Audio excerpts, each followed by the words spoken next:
এই পদে বসে থাকা কিংবা খুব সাধারণ মানুষ, সাধারণ ভোটার, তারাও কেউ ভারতের ধর্মনিরপেক্ষ সত্তাকে চ্যালেঞ্জ করতে পারে না। এটা ভারতবর্ষের সংবিধানকে অবমাননা, ফৌজদারি মামলার অন্তর্গত। নুপুর শর্মা তিনি যখন পপেট মোহাম্মদকে নিয়ে একটা কথা বলেছিল, আমরা প্রতিবাদ করেছিলাম এবং তিনি কিন্তু প্রকাশ্যে ক্ষমা চেয়েছিলেন। তাহলে আজকে ফিরাদ সাহেবকে কেন শাসক দল এখনো তাকে এনরস করে যাচ্ছে? ভোট রাজনীতির স্বার্থেই ফিরাদ হাকিম বা হামিদুলদের কিন্তু প্রশ্রয় দিচ্ছে একের পর এক রাজ্যের মুখ্যমন্ত্রীর এই শুদ্ধিকরণের বার্তার মধ্যেই আছে বুদ্ধিকরণ। এগুলো কিচ্ছু না, এগুলো রূপকথার গল্প। মানুষ ক্লান্ত।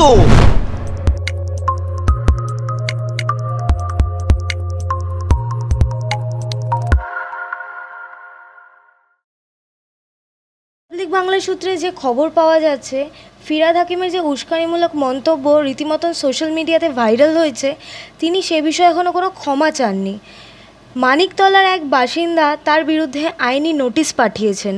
সেই বিষয়টিকে আপনি কিভাবে দেখছেন? দেখুন, ফিরাদ সাহেব ক্যালকাটা মিউনিসিপ্যাল কর্পোরেশনের সর্বোচ্চ পদে বসে থেকে ভারতের সংবিধানের ধর্মনিরপেক্ষ সত্তাকে সরাসরি আক্রমণ করেছেন। এটা সম্পূর্ণ বেআইনি ফৌজদারি মামলার অন্তর্গত। কিন্তু দেখুন কি আশ্চর্য, ওই পদে বসে থাকে যখন প্রকাশ্যে তিনি একটি ধর্মের পক্ষে সওয়াল করছেন, মানে কি ভয়ানক সওয়াল, যেটা ঠিক আমরা ভোট চলাকালীন মুর্শিদাবাদের এই বহরমপুরের ওদিককার কোনো একজন বিধায়ককে, তৃণমূলের বিধায়ক সম্ভবত হুমায়ুন কবির, তিনি যখন প্রকাশ্যে উস্কানি দিচ্ছেন, মানে ভয়ানক উস্কানি, দাঙ্গা লাগানোর মতন, যে আমরা 70% মুসলিম এখানে, 30% হিন্দুকে কেটে ভাগীরথে ভাসিয়ে দেব। এই যে সিকোয়েন্সগুলো একটার পর একটা, কিংবা ধরুন চোপড়ার বিধায়ক হামিদুল যখন বলছেন যে এটা ইসলামিক স্টেটে এই ধরনের আইন প্রযোজ্য, যেখানে মহিলাদের পাথর ছুঁড়ে মারা হয়, ল অ্যান্ড অর্ডার মানা হয় না, শরিয়ত আইন। আমি বলছি এই ঘটনাগুলো কিন্তু সরাসরি ভারতবর্ষের সংবিধানের ধর্মনিরপেক্ষ সত্তাকে আক্রমণ করে। আমি বলছি যে কেউ, সে প্রধানমন্ত্রী হোক, অন্য কোনো মন্ত্রী হোক, এই পদে বসে থাকা কিংবা খুব সাধারণ মানুষ, সাধারণ ভোটার, তারাও কেউ ভারতের ধর্মনিরপেক্ষ সত্তাকে চ্যালেঞ্জ করতে পারে না। এটা ভারতবর্ষের সংবিধানকে অবমাননা, ফৌজদারি মামলার অন্তর্গত। ফিরাদ হাকিমের বিরুদ্ধে তিনি তো ক্ষমা চানইনি। আপনি যদি আশ্চর্য হন যে মুম্বাইতে একটা ইন্ডিয়া জোটের বৈঠকে মমতা ব্যানার্জিকে যখন একজন সাংবাদিক প্রশ্ন করে যে ফিরাদ এইরকম একটা ভয়ানক অপরাধমূলক কথা বলেছেন, তিনি বলেছেন আমি তো শুনিনি। খেয়াল করুন, আমি তো শুনিনি। এই যে মমতা ব্যানার্জি একটা লেম এক্সকিউজ দেওয়া, পলিটিক্স অফ ডিনায়াল, যে তিনি যখন বলেন যে 294টা সিটে আমি, 42টা লোকসভা কেন্দ্রে আমি মুখ, এ রাজ্যে একটা পাতা নড়লে রাজ্যের মুখ্যমন্ত্রী জানে, এ রাজ্যের কোনো পুলিশের 1 ইঞ্চি ভুঁড়ি বাড়লে উনি জানেন স্বরাষ্ট্রমন্ত্রী, পুলিশ মন্ত্রী হিসাবে। সেই মুখ্যমন্ত্রী, সে স্বরাষ্ট্রমন্ত্রী, সে পুলিশ মন্ত্রী, তৃণমূলের সর্বনেতা, সর্বোচ্চ নেত্রী, তিনি যখন বলেন আমি তো শুনিনি, আমি শুনে খবর নেব, সব আমাকে শুনতে হবে, তখন মনে হয় যে এই যে উস্কানিমূলক একটা, মানে তার ভাষায় যে দুধেল গাইদের তোষণ করার যে রাজনীতিটা তারা করছেন, যেটা ভোট ধর্ম, এটা ধর্ম নয়, ভোট ধর্মকে তিনি পালন করছেন, এটা কিন্তু সাংঘাতিক। আমি আবারও বলছি, যিনি এই ফিরাদ হাকিমের বিরুদ্ধে মামলাটা করেছেন, আমি যতদূর জানি এর আগে হামিদুলের বিরুদ্ধে মামলা করেছিল শিলিগুড়ির বিধায়ক শঙ্কর ঘোষ। আজকে যে মামলাটা করেছে ভারতের সংবিধান মেনে, আমি বিশ্বাস করি যে ভয়ানক কথা উনি বলেছেন, সেইটা যদি ভাইরাল হওয়া ভিডিওটি যদি সত্য হয়, তাহলে ফিরাদ হাকিমের কিন্তু ভারতের মানে সংবিধান অনুযায়ী তার কঠোর শাস্তি হওয়ার কথা। কারণ আমাদের সংবিধানের 51 উপধারায় পরিষ্কার বলা আছে যে সমাজ গঠন করতে হবে বিজ্ঞানসম্মত ধারায়। এই যে সমাজ, যে এই যে সমাজকে বিজ্ঞানসম্মত ধারার পরিবর্তে তৃণমূল ভোট ধর্মের একটা রিলিজিয়াস প্র্যাকটিস করছে, একটা শ্রেণীকে বোঝানোর চেষ্টা করছে তোমরা ভোট দাও, তারপরে তোমরা যা কিছু করতে পারো। জেসিবি, হামিদুল, তারপরে নূরজাহান, শাহজাহানের যে সন্ত্রাসের রাজত্ব বাংলায় চালু করেছে, এবং সেটা যে একটা খোলা ছাড় দিয়ে রেখেছে, ফ্রি হ্যান্ড দিয়েছে পুলিশকে দিয়ে মুখ্যমন্ত্রী মমতা ব্যানার্জি, আমি বলছি এটা কিন্তু সাংঘাতিক আগুন নিয়ে খেলা করছেন তিনি। এটার শেষ কোথায় আমরা জানি না, এটা শেষ ভয়ানক একটা দিনের আমরা অপেক্ষা করছি। ফিরাদ হাকিম মেয়রের সিটে বসে এরকম একটি মন্তব্য, তা কতটা উচিত বা অনুচিত বলে আপনার মনে হয়?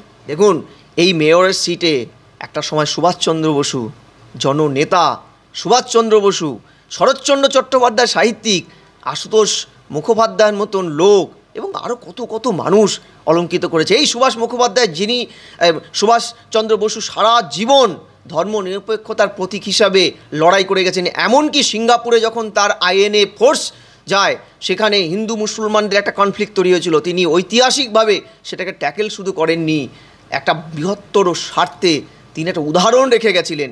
সেই পদে বসে থেকে ফিরাদ সাহেব যখন কোনো একটা কলকাতার এলাকাকে দেখিয়ে বিদেশি পাকিস্তানের কোনো একজন সাংবাদিককে বলেন এটা হচ্ছে মিনি পাকিস্তান, তিনি যখন বলেন যে উর্দু সবকা জওয়ান হোগা, বাঙালি মুসলমান বাঙালি হিন্দু একই সত্তায় আমরা কিন্তু বাংলা ভাষাকে আপন করেছি। তাই বাংলাদেশ পাকিস্তান হওয়ার পরেও তারা মুক্তিযুদ্ধ করে শুধু ভাষার প্রশ্নে আলাদা হয়েছে, ধর্ম এক হওয়ার পরেও। সেখানে গিয়ে রাজ্যের মুখ্যমন্ত্রী, তার দলের একজন এই ধরনের নেতা যখন একের পর এক উস্কানিমূলক মন্তব্য করছেন, তিনি স্পিকটি নট, লেম এক্সকিউজ দিয়ে যাচ্ছেন। আমি বলছি যে এটা যদি তিনি দৃষ্টান্তমূলক ব্যবস্থা না নেন, আগামীতে এ রাজ্যে যে কোনো ঘটনা, যে কোনো জাতি দাঙ্গা, আমি বলছি এটা কাম্য নয়, যদি হয়ে যায় তার দায়টা কিন্তু রাজ্যের মুখ্যমন্ত্রী, রাজ্যের শাসক দল তৃণমূলকে নিতে হবে। ভাবুন, এত বড় ঘটনার পরে আপনি খেয়াল করবেন নূপুর শর্মা, সেন্ট্রালের বিজেপির একজন নেত্রী, তিনি যখন একটা পপেট মোহাম্মদকে নিয়ে একটা কথা বলেছিল, আমরা প্রতিবাদ করেছিলাম, যেটা বলতে পারেন না উনি ভারতের সংবিধান মেনে, এবং তিনি কিন্তু প্রকাশ্যে ক্ষমা চেয়েছিলেন। তাহলে আজকে ফিরাদ সাহেবকে কেন শাসক দল এখনও তাকে এনরস করে যাচ্ছে, এখনও তাকে শেল্টার দিয়ে যাচ্ছে, রাজ্যের মুখ্যমন্ত্রীকে এখনও তার পাশে দাঁড়িয়ে থেকে চুপচাপ থাকতে হচ্ছে? কেন বলতে হচ্ছে আমি তো শুনিনি। এটা কিন্তু সাংঘাতিক আগুন নিয়ে খেলছেন রাজ্যের মুখ্যমন্ত্রী। তাহলে কি মুখ্যমন্ত্রী মমতা বন্দ্যোপাধ্যায়ের এর পিছনে কোনো রাজনৈতিক অভিসন্ধি আছে বলে আপনার মনে হয়? একদম। এই যে কম্পিটিটিভ কমিউনালিজম মমতা ব্যানার্জি ক্ষমতায় আসার পরে 11 সালের পর থেকে চালু করেছে। খেয়াল করবেন, শ্রদ্ধেয় এ রাজ্যের প্রয়াত মুখ্যমন্ত্রী জ্যোতিবাবু একটা ঐতিহাসিক কথা বলেছিলেন যে সরকার না চাইলে দাঙ্গা হবে না। আপনি ভাবুন 2011 পর থেকে কতগুলো ছোট বড় বিভিন্ন প্রান্তে পশ্চিমবঙ্গে দাঙ্গা হয়েছে, এবং এই দাঙ্গায় সরকারের ভূমিকাটা কী ছিল? আপনি বলুন তো, এই সরকার ক্ষমতায় আসার 13 বছরের আগে বাংলায় কোন দিন কোন সরকারকে একটা অর্ডার ইস্যু করতে হয়েছে যে বিসর্জনের দিন পিছিয়ে দিতে হবে কারণ আরেকটি ধর্মের সেদিনকে অনুষ্ঠান পড়ে গেছে? আমরা ঈশ্বর আল্লাহ এক বিনতে দুটি কুসুম, হিন্দু মুসলমান, এই সত্তাটা এখানে বিশ্বাস করে চলি। ফলে এই সত্তায় আঘাত এনেছে রাজ্যের তৃণমূল সরকার, শুধু কম্পিটিটিভ কমিউনালিজমের মাধ্যমে ভোট ব্যাঙ্ককে তুষ্ট করতে। নাহলে রাজ্যের মুখ্যমন্ত্রীকে বলতে হয় প্রেস কনফারেন্স করে, যে গরু দুধ দেয় তার লাথিও আমি খেতে পারবো। দুধেল গাই, তাদের একটা সম্প্রদায়কে দুধেল গাই, ভোট ব্যাঙ্কের রাজনীতি করেছে তিনি। আমি বলছি এই যে পলিটিক্সটা, এই যে কম্পিটিটিভ গণতন্ত্রের নয়, ম্যাসকুলার ডেমোক্রেসিটাকে তিনি তোষণ করছেন, পুষ্ট করছেন। এটা কিন্তু ভয়ানক। আমি আবারও বলছি, এখানে এ রাজ্য, এ বাংলা, ভারতবর্ষে বঙ্গভঙ্গের কিন্তু উল্লেখযোগ্য একটা নজির আছে। বাঙালি কিন্তু সিঁদুরে মেঘ দেখলেই ডরায়। আমরা এখন কিন্তু অনেকটা সামলে নিয়েছিলাম। মুখ্যমন্ত্রী যদি এই সাম্যাবস্থাটাকে সামান্য পরিমাণে ভোট ব্যাংকের স্বার্থে ক্ষতিগ্রস্ত করেন, আমি আপনাকে বলছি ইতিহাস ক্ষমা করবে না রাজ্যের মুখ্যমন্ত্রীকে। এই যে তিনি বারবার বলেন আমি দলের সমস্ত স্তরের দুর্নীতিকে নষ্ট করব ব্রেগন স্প্রে দিয়ে, কীটনাশক দিয়ে, আমি বলছি মুখ্যমন্ত্রী আপনি কীটনাশকটা চেক করুন, ওই কীটনাশকটা এক্সপায়ার হয়ে গেছে। ওই কীটনাশক দিয়ে দুর্নীতির পোকা দমন হবে না, বরং দুর্নীতির পোকা আরও বাড়বে। এগুলো সমস্ত এই দুর্নীতি, এই যে শুদ্ধিকরণ, এই মুখ্যমন্ত্রীর এই শুদ্ধিকরণের বার্তার মধ্যেই আছে বুদ্ধিকরণ। এগুলো কিচ্ছু না, এগুলো রূপকথার গল্প, মানুষ ক্লান্ত, এগুলো একদম লোক দেখানো। আমি আপনাকে বলছি লোক দেখানো। আপনি হেডলাইন করুন, তথ্য পরিসংখ্যান ঘাটুন। এ সরকার কতবার বলেছে তার দলের নেতাদের, মুখ্যমন্ত্রী বলেছে আরে বালু, এই নদীর থেকে বালু তোলা হচ্ছে রাজ্যের সর্বত্র। তিনি বারবার বলেছেন, শুধু নয়, তিনি স্যান্ড পলিসি এনেছেন, স্যান্ড মাইনিং পলিসি। আচ্ছা বলুন তো, বালু উত্তোলন কি কমেছে? গতকাল আজকে আপনি যান পশ্চিমবঙ্গের বিভিন্ন প্রান্তের নদী চরগুলোতে বেআইনিভাবে কীভাবে তার দলের নেতারা পুলিশের মদতে বালু তুলছে।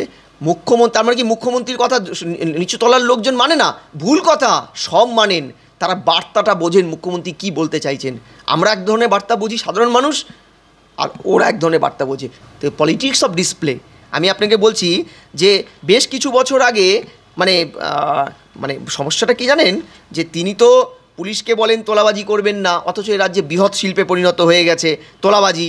তারপরে তিনি একের পর এক ইয়ে করেন, এমন কি যে লাইভস্টক যে প্রোডাক্টগুলো, মুরগি যেগুলো অন্য রাজ্যের থেকে আনতে হয়, যেগুলোকে রাতারাতি ডেলিভারি করতে হয়, সেগুলোতেও পুলিশ তোলা তুলছে। সরকার জানে না? আপনি বলুন তো এই রাজ্যে কোন স্তরে নেমে গেছে যে মুখ্যমন্ত্রী এই যে একটা কনফিউশন তৈরি করে। আমি জানি না, যে মাইকেল মেলবোর্নের একটা বই পড়েছিলাম আমরা, পলিটিক্স অফ ডিনায়াল, অর্থাৎ যখন আমি অপারগ হয়ে যাই তখন আমি ডিনাই করি, আমি জানি না তো, ঠিক আছে, আমি তখন অন্ধ ধৃতরাষ্ট্র সেজে যাই। এই যে রাজ্যের মুখ্যমন্ত্রীর এ ধরনের কনফিউশন তৈরি করা, এটা ইচ্ছাকৃতভাবে এটা করেন তিনি, এবং প্রশ্রয় দেন একটা শ্রেণীকে। আমি বলছি যে আপনি খেয়াল করুন, এ দেশে ব্রিটিশদের দ্বিজাতি তত্ত্বের ভিত্তিতে যেদিন মুসলিম লীগ তৈরি হয়েছিল, তার কিছু দিনের মাথায় কিন্তু তার কাউন্টার হিন্দু মহাসভা তৈরি হয়েছিল। তার চরম পরিণতি বাংলা ভারত ভাগ। আপনি ইতিহাসটা জানুন, আপনি ইতিহাসের ছাত্রী, ইতিহাসটা জানুন ভালো করে, পারলে আপনার বিশেষজ্ঞ কমিটিকে জানান যে আপনি থাকবেন না, আপনার সরকার থাকবে না, আপনার একটা নাতনি আছে, সে থাকতে পারবে তো এই বাংলায়? তার একটা মুক্ত পরিবেশ পাবে তো তিনি? যে রাজনীতি আপনি করছেন, যে বিষ আপনি বপন করে যাচ্ছেন, আপনার নাতনি থাকতে পারবে তো? আমাদের কথা ছেড়ে দিন, আমরা তো সাধারণ মানুষ।